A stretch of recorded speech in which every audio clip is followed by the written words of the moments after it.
some people may tune in a little bit later, but we're going to have to get started at the top of the hour so that we can be considerate of everybody's time. We try to promise to keep this, somewhere between 25 and 45 minutes, depending upon how much fun y'all are having. So let's dig right in. So we are really happy everybody is here for night number 3 of Feline Health Week. That looked like I was flipping you off. As long as you had multiple hands. Yeah, there you go. Yeah, we're good. We're good.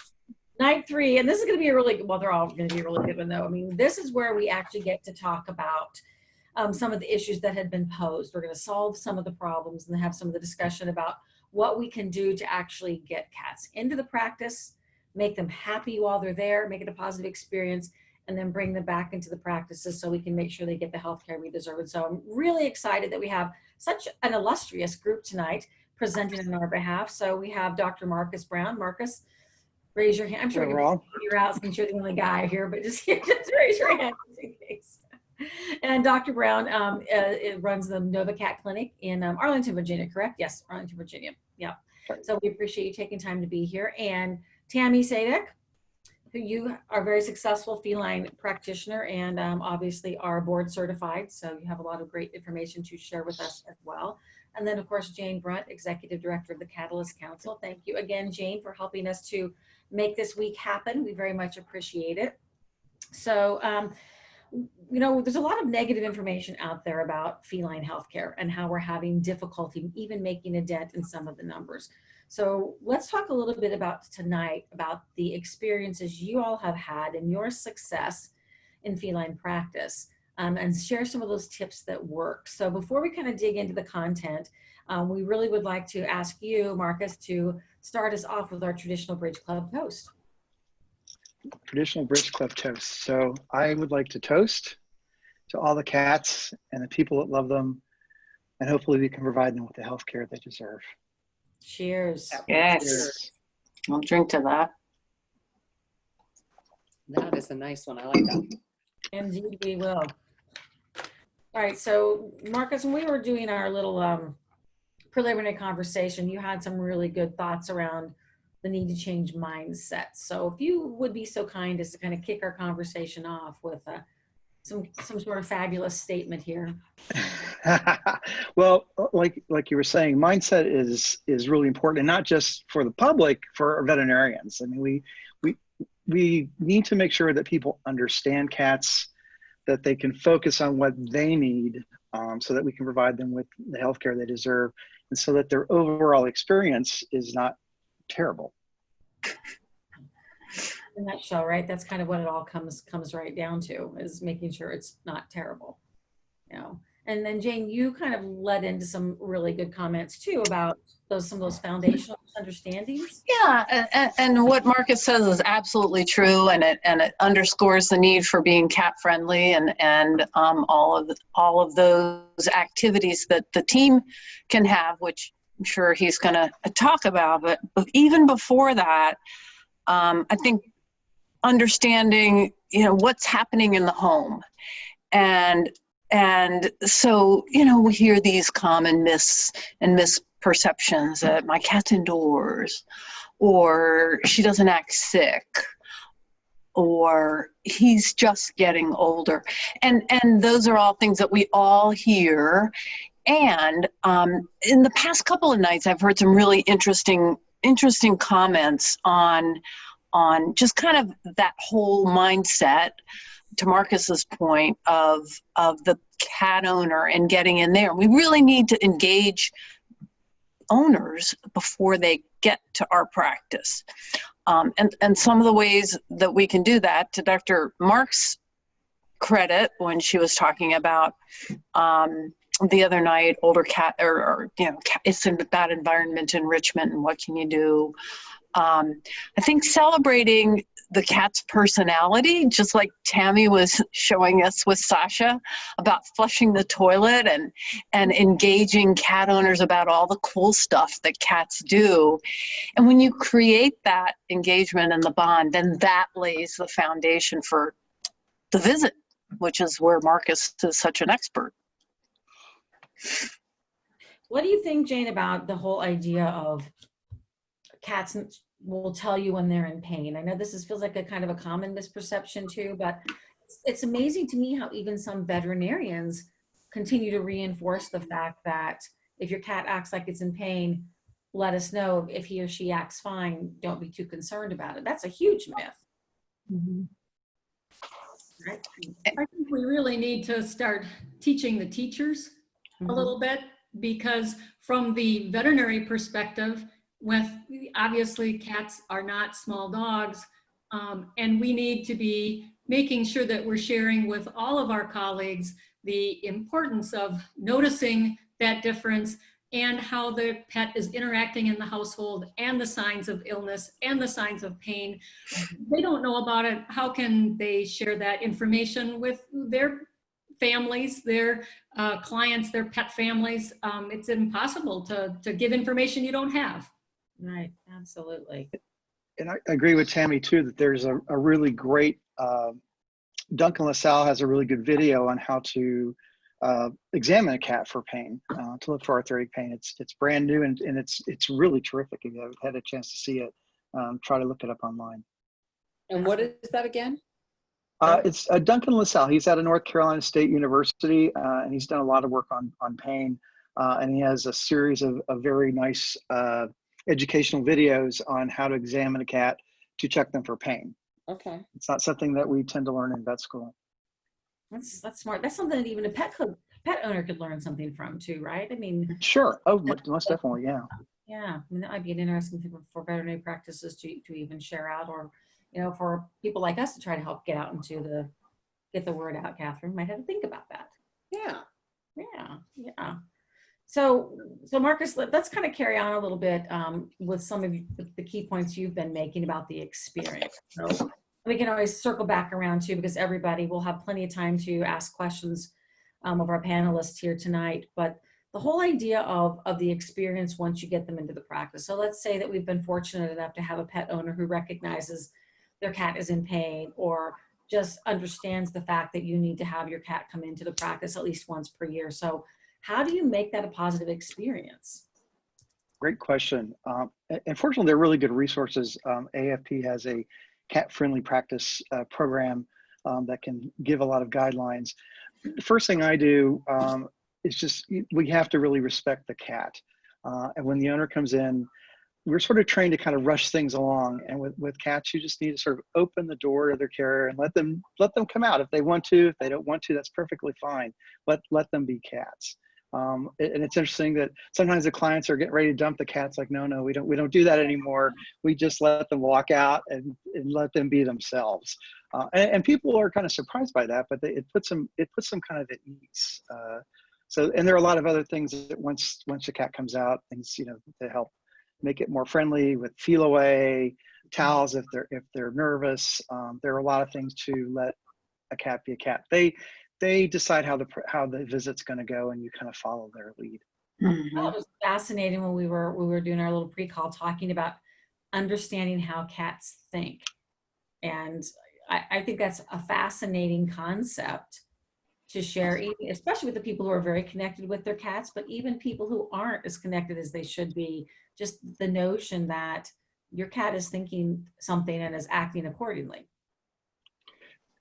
And sometimes their behavior, because they're frightened, can be kind of frightening to us. So I always try to tell people it's completely normal that we all react differently when we're afraid, and you just have to kind of, some of us go deer in headlights, some of us get a little more flight or fight, and so let the owner be calm about that, so they don't get worried or feel like their cat is acting out, and they're just not used to them seeing them like that. And I think to add on to that a lot of clients really are very anxious or afraid when they walk in our doors. They're afraid of multiple things. It might be the cost of the visit. It might be how their cat is going to act. It might be that we're going to be telling them news that they don't want to hear, that their cat is truly sick. And so if we can find out the cause of that anxiousness or fear, we can help them help their cat as well. What are some tips? I mean, what are some of the tips then that you would share in terms of determining what the cat needs, determining what is causing the reactions, and managing that in a positive way? Well, from the human perspective, at my practice, what we do is we have a questionnaire. And sometimes we have some clients are willing to fill it out. Sometimes at home, they can do it online. Otherwise, we ask the questions when they come in, because it's so frequent that the cat comes in, the appointment says they're there for their vaccines. They're there for their shots. But really what the problem is that the cat's been house soiling, or the cat's shown some aggressiveness, or it's had other issues, but that's not what they scheduled it for. So by having that questionnaire, we can actually find out, are you seeing any litter box accidents? Have you seen any aggressive or scratching behavior? And then we actually ask, what is your main concern today? Because I think all of us veterinarians have been in appointments that we finish up the appointments, we're ready to leave the room, we say, is there anything else I can help you with? And shazam, it's something that'll take an hour. Isn't that funny? Because that's the minute you're like, well, since you asked. I thought I would just throw out 30 things that are not working. Yeah. Since you asked. Well, that was just great, because that circles back around to, again, that whole discussion we talked about what cats need and how you can help communicate to the cat owner what the cat actually needs on an ongoing basis. So I don't know, if you feel that's part of the whole just dispelling myths part of your job, or just this cat right here, right now, I'm recognizing these signs, look how anxious she seems. Is that a good educational moment for the pet owner that lasts? I think it is, and because for two things. One is what Tammy said, and building on the here's what we're seeing. One thing to break the ice with when the client is nervous is I usually just slide down on the floor and kind of sit looking up at the owner and the cat. They're on a bench in our exam rooms, and I'll say, do you know where the best place to examine a cat is? And they say, no, I don't know. And I said, well, Dr. Rodin told us it's wherever the cat wants to be. And that immediately, it's like, oh, they get it. And I say, do you know how to say hi to a cat? So I might, do the kind of finger thing. And I say, do you see how I'm not looking at the cat so they don't perceive it as a threat? Yesterday, the other thing is that yesterday I had a new client presented with her 2 cats, and there was some inter-cat aggression. That was one of the things she was concerned about. And I had the one that was aggressive on our table in this little changing pad. That's what we use on top of the tables. And I was just kind of doing a little head massage, and he reached up and he put his paw on me. And it was such a teachable moment that I just was talking, and I kept my finger there. And I said, now to the owner, I said, did you see that? And she said, yes. And what did I do? I asked her, and she said, nothing. And that allowed our conversation to go in what the cat just did. It was addressing her concern. And then it was, okay, well, you don't yell, you don't pull it away, you don't, so those were that obviously these things are going to be continued, because we started with some feel away and multiple resources, and they just move. But it was a really good teachable moment. So I'm sure all of our colleagues have had those. Love those. Yeah. Well, let's be honest. A cat jumps at you. You're Exactly. So I'm impressed that you're like, I'm staying calm. So some people have the big old cats, and some people have the Dobermans. So I guess either way, it's learning how to how to communicate. Exactly. That's a really fascinating story, though, Jane, and I think very very timely, given the fact that we're talking about trying to understand what they did. So when you said that, my first thought was that it meant there might have been pain there with the cat, or something about that particular spot that he or she didn't like, being touched. So I may have jumped to the wrong conclusion, but I would have been like, oh, Fluffy doesn't like that. Wrong, right? Maybe, I don't know. Could be. Yeah, that's worth exploring and going back a second time to see. Yeah. But it was just, don't bug me. I don't want to be here and you're touching me. Yeah, he was aroused. And the other word we use a lot is aroused. and talk about arousal and how that escalates and why we try and minimize that. That's totally. And Marcus, you had a really great comment in some of our the cats that we know are aroused that you like to have people do at home.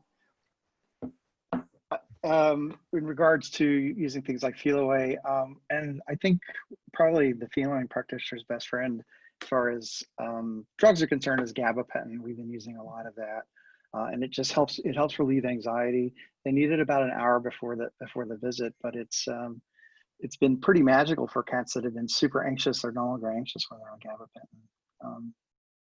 It's been really terrific for us. Too, about having their carrier like open in the family room or someplace where it doesn't just come out during the dreaded ride in the car or the dreaded ride to the veterinarian, that you actually, again, from that experience, help make it part of their everyday lifestyle. Is that something you have seen work? I've read that in a lot of cat owners. Well, this actually happens in my own household. We have 2 carriers that are typically in our library or living room, and they're out all the time, but the cats sleep in them, you know, and what's really interesting is that they like to change places. So first one will sleep in one carrier, then it'll go the next day over to the other carrier, especially if one of the other cats was in that earlier and they want to make sure that they don't have an opportunity to get back in there, but they have to be able to reach it and it has to be comfortable. And the number of veterinary visits or visits outside the home is minimal compared to the amount of time that the carrier is out and comfortable and available to them. I think I worked at a cat hospital in Florida for 7 years, and I was always so sad when I would see these cats come in these carriers that had been kept out in the shed, and they smelled like the shed, you know, gasoline or whatever, and they were dirty. And I thought, your cat doesn't want to ride in that. It's not clean. There's no towel and it smells bad. Everything about that is just asking for trouble. Absolutely. Yeah, Good point. Really good point. I think a lot of people don't think about that, especially as we said, we're talking about the experience from the perspective of the cat. And that's making a huge difference. So I think it's really fascinating too, and we can come back to so many of these points, but I want to make sure in the time we have that we get to something Tammy was talking about how you very specifically, you know, so we've thought about the cat, we've gotten them to the practice, and we're making that a positive experience. You know, now we want to make sure that they come back when they're supposed to come back. And Tammy, you were giving some really fabulous tips, I thought, about how you train your staff and how you actually speak with the pet owners to really clearly establish the expectations. Absolutely. I think that the first thing, we do use those questionnaires because I don't think the client's going to come back if we tell them about all these things that the cat needs, but we don't address their major concern. And that can happen because we can see a sick cat that comes in, it needs a bunch of stuff, but really the owner's concerned because it has bad breath, you know, or it's house soiling or having other issues like that. So the first thing is that we want to determine what their needs are, meet or exceed those expectations at that visit. We make sure that we are discussing with the owner the treatment plan. And it's very important to use the right verbiage, because if we say, I recommend that your kitty Fluffy gets X, Y, or Z, that's much less likely to have the owner act on that than if we say Fluffy needs to have her teeth cleaned. She's got several cavity lesions that are very painful for her. We need to schedule that today. Are Thursdays or Fridays better for you? So we're not telling them to please call us back to schedule that appointment. We're scheduling it right at that time. And we positively reinforce the owner when they schedule that to say, this is a really good thing that you're doing for Fluffy. We know how much you love Fluffy, and this is going to help her feel better. I love this, like 3 simple steps. That's right. You know, you're establishing what the problem is. You're very specific about how you're going to solve it. And then you set a time frame to come back and take the next step in solving that problem. So it's just a really simple, you know, firm, authoritative, and clear with the best interest of the cat in mind. I thought that was just, I mean, brilliant and simple. And you said that you've had great success with your entire team picking up on this. The team is key with this, because the team really has to buy into that, because you know, so many of our staff, obviously they're kind-hearted pet lovers, and they're not always as comfortable with interacting with clients to schedule those appointments. It's much easier for them to say, do you want to schedule an appointment for Fluffy, instead of Fluffy needs to be scheduled today. Is this day or that day better for you? So it's very important that you train them and you give them the tools to be successful in that, because that's going to be so much better for the patient, as well as the client and the veterinary staff, because they don't want to see the pets in pain either. Good point. So we haven't allowed much time yet for questions. So anybody? Questions, things that Catherine or I haven't brought up yet? So I have one, because I am curious. So let's say you've got the pet owner that has come in, and they do have to come back in for that second exam, whether because something else or whatever is happening. Is it ever discussed how was it bringing the cat in this time? So is there a way to, how does that work in it? So if they, to Peggy's point, they're putting in the bad carrier, or someone grabbed out the carrier and they think they're doing all the right things. They stuffed it full of blankets and they threw a bunch of treats in there, and they still come in bloody because the cat fell over. Like, is there a conversation that says, how was it today? Does that occur? That's a great question. Really? I hope so. I'm kind of listening to all of the conversation, and I'm wondering how much cats and stress play into our conversations with cats in the exam room, because the smallest thing can cause stress to a cat, which can cause behavior problems or health problems, inappropriate urination, things like that. And so I'm hoping we're moving in that direction, where we ask about the carrier and the drive, and what kind of music are you playing in the car? If the cat was stressed out, were you playing what you like to listen to, or what the cat would like to listen to? And, and the owner's going to think, what are you talking about? And then you can let them know, that cats are going to want it calm and quiet. They like calm classical music, or, just opening the door for that whole wealth of new knowledge we have about cats. There has to be a Mozart for Cats CD out there somewhere, right? No. Remember, Dr. Marks has the cat playlist that I sent out to everybody. Yes, exactly. I'm just saying, I could see someone selling in the olden days when people went to Barnes and Noble to buy their CDs, I could see that's, It Now exists. download it. But I do think that it is spawning if it's an important question, because if they're not going to come back a second time if it was a nightmare to bring the cat the first time, and they're a new client. It's a good nuance on that is we think we know that if they did or didn't have a good experience, and a lot of times obviously you can tell they didn't, and then we have a conversation about how to make it better. Your point, though, to asking them how it went, instead of us just presuming that it went okay, I think is huge, Catherine, because that shows them that we care, and that facilitates the next appointment. So that's a big learning one for me tonight. Thank you. What? Way to go.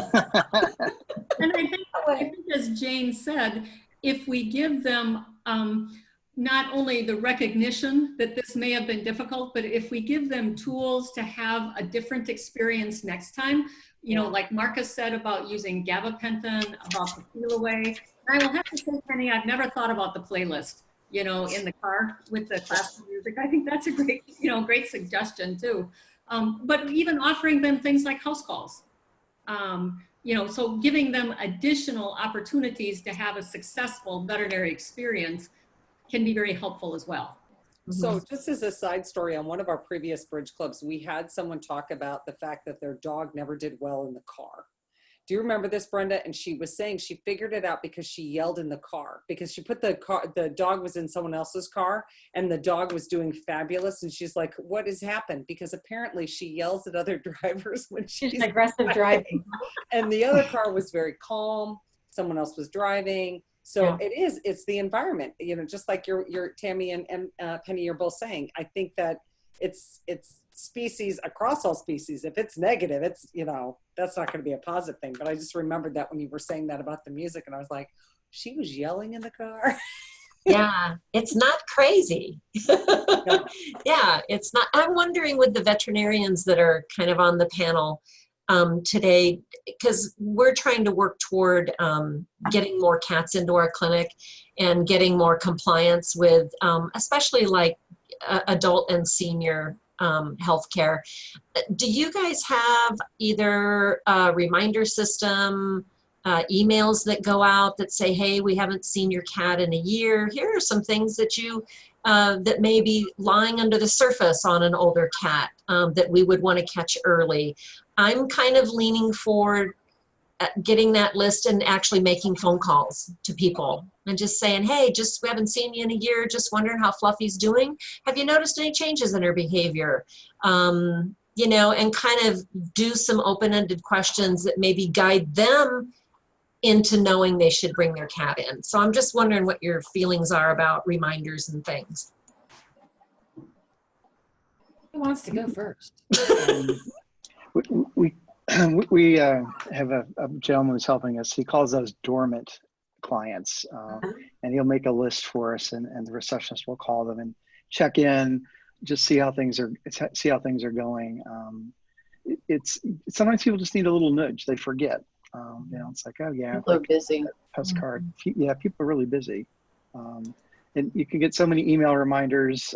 You know, when you have 50 emails, sometimes it can be challenging. Text messaging seems to be a little more, gets a little more oomph if they get a text message, if they've okayed that. Yeah, you have to look at that before you delete it, whereas an email you can really easily delete before you. For sure. And I keep getting, I know we're getting kind of at a warning time, but I keep remembering when Banfield released the State of Pet Health that was more of a report on what clients think wellness is compared to what veterinarians think wellness is. And so we think, oh, needs their vaccines, they need their preventives, and that's not what clients want to hear. And what they found was that they care about, are they happy? Nutrition was a big part. So I think there's a lot to explore with asking, just trying to find out what's going, again, knowing the client, what their priorities are, and kind of following their lead, mirroring them when we talk to them. But the way we've always done it and say, oh, you know, your cat could get XYZ. I'm still working on that. Great point though, Jane, because I mean, you know, we know quite painfully, right, that despite all the efforts the profession has made to get people interested in preventive care, the things that get the attention of the pet owner is the chance of disease, a devastating disease for which there's nothing you can do, basically. So it's sad. But my cat's always indoors. Right. But that's what the whole disease situation still seems to be what makes them go like, oh shoot, I better pay attention, as opposed to, you know, the preventive care. That Banfield study was a good one because it did talk about the fact that pet owners believe that they can control the preventive care, which really still sticks in my mind. You know, they don't necessarily need a veterinarian. It's kind of shocking. So I do think also the importance of that, for example, the conversation that Marcus was talking about with his receptionist, you know, with those clients who have pets that haven't been seen for a more extended period of time, that the client needs to know that the reason that you're calling is because you're concerned, not because you're trying to nag them about getting something done, not to check a box. And so for one thing, it's very important with training those receptionists or whoever is doing it. It has to be a call by someone who is very comfortable with talking to people, not just trying to get the phone conversation done with and the appointment scheduled. It needs to be a good conversation. And we actually at our practice would make reminders for things like lab work, you know, because we monitored a ton of cats with like chronic renal disease, diabetes, hyperthyroidism, etc. And so we're doing regular monitoring. And if you've explained the reason for that so that you can intervene earlier with treatment as needed, I think we get better buy-in from clients because they see the importance of it and it's going to make their cat happier and feel better. such a great point. Yeah, really good. Wonder if you could outsource that. somebody could start a business for just making those lapsed clients, or those, what did you call them, Marcus? I would Dormant. do that. Yeah. And If you get a phone call saying, you know, gosh, we're concerned, we haven't seen Fluffy in years, everything okay? As opposed to, we're calling to remind you your, you know, vaccinations have lapsed. That sounds like we're calling just to give an injection and please get out of here. But this is like, we really care about you. We haven't seen you in years, Fluffy, okay? You know, that's a whole different kind of engagement, especially when you're reaching an engaged pet owner. I'd prefer that from my vet instead of she's long overdue. Exactly. Time to come pay us. Yeah. You're like, darn, a year's gone already. It's like, I work in the veterinary clinic that I get the postcards from, and I ignore the postcards. So I just think engaging on a personal level or texting might be the best route to go if you're really trying to hit those older cats who haven't had any issues up till now, but you know that the renal or the thyroid is just like laying under the surface, you know, waiting to be found. you need it like that open table reminder. You missed your reservation. No soup for you. Exactly. But you missed your reservation, but we care that you might be hungry. Yeah. Exactly. There you go. Perfect. Perfect. But you know, when that one comes through, you literally go, oh, it's going to affect my point status. I know. But see, that's a really good point that we're talking about human behavior here, right? And if I could tell veterinary practices to stop doing one thing, and as a marketing professional, it would be stop spending some money on postage and postcards and find a different way. For looks at them. Penny said, you know, it's old school and it's easy, but the chances of it working, I mean, maybe 2% of people are going to pay attention to that. And that's a lot of money to go down the drain. It is a lot of money. They're not It being is a lot of money. There's my tip for you for the evening. I guess from a marketing perspective, but well, there's been some really good ideas, I think, floated around and about here. We're getting to, you know, 7:32 actually, which has been beyond our usual end time. So this is the portion of the program where we say, if you must leave, we certainly understand. But if you would like to stay around, if you have a couple more questions or want to converse a little bit more, we can carry on into the after party room and you know, talk for a couple minutes more. So are there any additional questions? Are there additional comments, you know, Marcus or Jane or Tammy, that you really want to be sure you underscore before we close out the evening? I'd really like us to hit a little more few things that pet owners can do at home. If we could, that we could really be giving folks, that they could be giving simple tips that doesn't cost the pet owner any money, but that could be really, and then as we are pushing out in our social channels, we do have people that look at it that aren't, that would be great tips for people that they could be doing as cat owners. First of all, get to the vet, tip number one, but other things that they could be doing. My biggest one is interactive play. Play with your cat twice a day with an interactive toy. Teach owners how to play with their cat because they're prey driven and they bond with their cat more that way. You can see if they're moving tenderly, you know, if they're having any trouble. And it expends mental and physical energy for the cat. So that's my mantra these days, is play interactively with your cat. I like that one. I like the enrichment idea. Maybe to expand upon it just a smidge. With my cat, we have taught him to do tricks. He'll do high five. He fetches, but he was motivated by food, and it's a lot of fun. Like, cats are really a lot of fun. I think what you're saying about playing is it just completely solidifies the bond. It's like, and it's great for the cat. It's great for their mind, and it's wonderful for the owners. But yeah, having a cat that does high fives is pretty funny. People just think it's crazy that he can do that. Clicker training them, that's fun too. I'm watching Julie Phil Kongs, I think. And so building on that, let's food works really well. And I guess my tip for tonight would be for the clients would be having multiple litter boxes, multiple resting places, and multiple food places and water for multi-cat households. because if you give them lots of opportunities to get away from each other and to be able to eat without anxiety, that can reduce a lot of issues in the household. That's good too. Those are It really is. I wish I'd known that 20 years ago. That's a. well, we didn't have the Bridge Club back then. No, we didn't. You're right. We did. I was on my own out there trying to keep Calvin and Annie from killing each other. That was the. They were brother and sister, but they hated each other. So quick question here on the litter boxes too, and maybe everybody knows this but me, but I didn't realize the concept was to have even more than one litter box per cat. Absolutely. I think Marcus and Jane, you can expand on this, but cats want to urinate and defecate in different locations. And in multi-cat household, if they don't like your two brother and sister that didn't like each other, they don't want to go oftentimes where that other cat just went. Yeah. Oh. I mean, it was interesting. They were slightly tolerant of each other, and that was about it. Just slightly. Yeah, it was sad. I tried really hard to make them be friends, and they just were like, yeah, no, it's not happening. And clean your litter boxes, and don't keep changing litters to everything that happens to be on sale. Go with what they like and just stick with it. Yeah, absolutely. Good advice. Is there like a little barometer you can get them to hold up one paw if they like the litter a lot?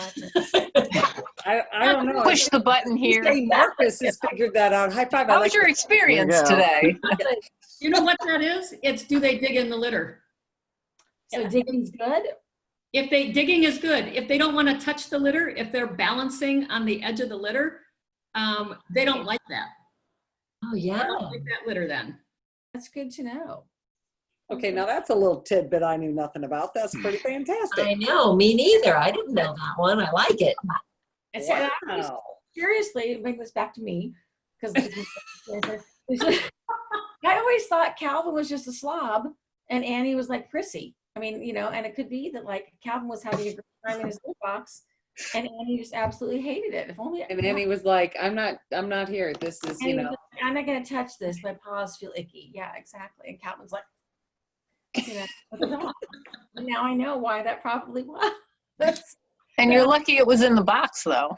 I know it's true. I bought really big boxes, but I was young and ignorant at the time. So what can I say?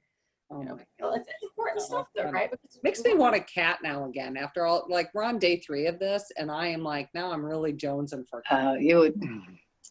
They're so cool. They're so cool. Yeah, I'm like, if my dog wouldn't have a tizzy, I would certainly do it in a heartbeat and get a cute one. But they're all cute. They're all cute. They're all cute. No, I'm just saying, get like a little baby one and then see it grow up, because I like seeing the evolution of an animal. I love seeing them as babies and adults. I think they're really, it just, that when they're looking at you, you see that little spark of kid in them still, I love that. I think that's cool. That's fun. But that's me. Well, this has been a really fun conversation, guys. I hope you've enjoyed it as much as I have, personally. It's been, I think, a lot of fun and some really good tips shared. And I love the fact that we're all passionate about trying to do the right things and help others understand what the right things are to do. To me, that's one of the most special things about these kinds of conversations that we get to have. And beyond those of us who are here tonight, this is recorded. This is shared with everybody who is an all access member. And we share this out sometimes too with publications to help them understand the kinds of content, that is being offered up and information that's available too. So it's not just special information for those of us here. We can share it at other places too. Well, we got 2 more days of content. And then we have a really, Brenda and I've been going through the end of the year schedule. It's robust. But if you really, really, really, really, really like what we do, December 4th, become an all access member. And December 4th is Bridge Club's favorite things. So that one is not to be missed. And it is limited seats in that one. So lots of fun for them. I'm just pre-pitching. Yep. Just saying. So Amber has hers. We have You have membership. What are dues for 2020?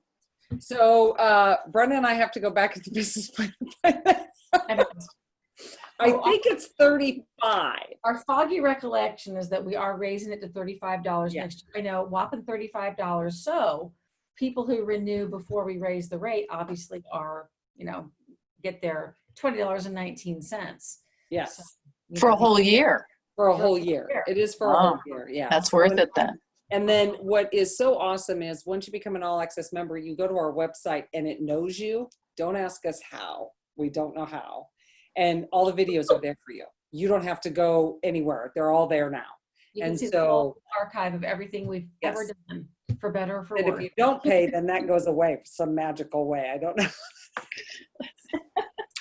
Yeah, but we appreciate it. Marcus, thank you for joining the other day. I was Thank you very really much. excited to see that you. That is awesome. Yeah. So now you get to be a part of all the fun, super fun stuff. But yeah, so Tammy, you have joined us. Fantastic. We love our all access, and we really appreciate you guys taking the time to be a part of our panel this evening.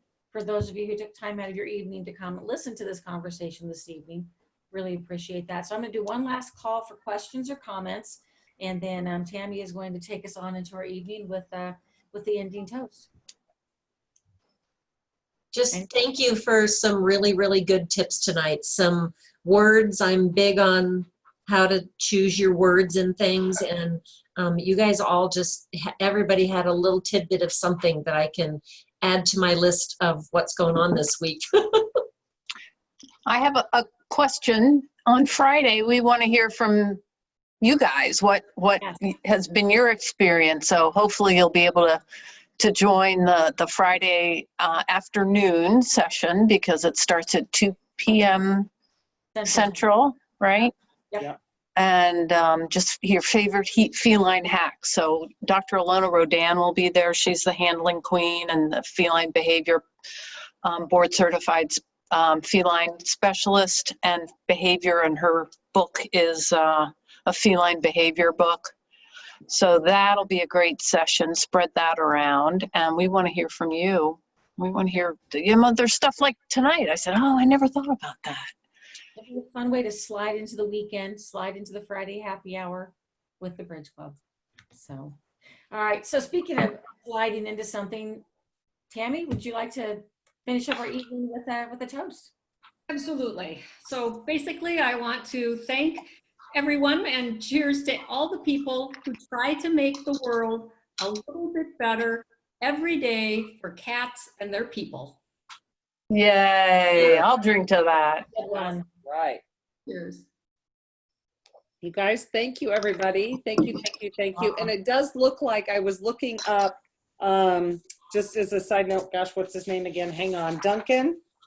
And so I guess, Julie, you've worked with him too, because there's a video that that he's done for Win too, but there is several videos he has. I don't know which one, but I did look him up while we were chatting. We'll send some resources out when we do the follow-up for everyone who's attended this week, along with it. Way to go, Win. Thank you, everybody. Thank you, Jane. Thank you. See you guys later. Thank you, thank you, thank you. You guys.